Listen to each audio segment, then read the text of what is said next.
kaip atrodyti gerai, net kai žiauriai tingi dažytis arba tiesiog nesinori, bet atrodyti gerai reikia. Tai mums reikės paprastos sausos pudros ir aš praseinu po visą veidą, kad šiek tiek išlyginti veido odą.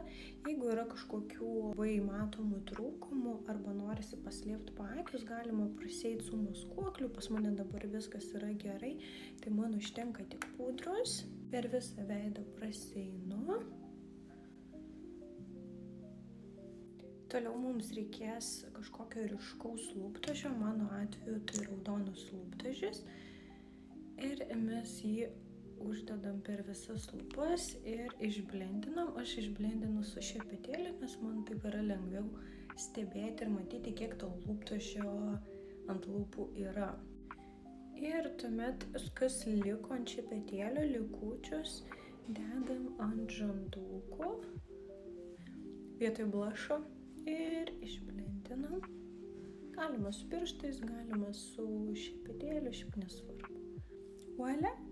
Tai nieks net nepasakytų, kad esu visai nepasidažius, nes ta ryški spalva ant lūpų, jinai duoda tokį ryškų akcentą. Jeigu norisi dar ryškiau, tai galima dar pridėti tušo, bet tik tušo, daugiau nieko, bet jau tada jau bus toks ryškus makiažas. Taip, užtrukau 3 minutės ir jau atrodo veidas visiškai kitaip negu pradžioj.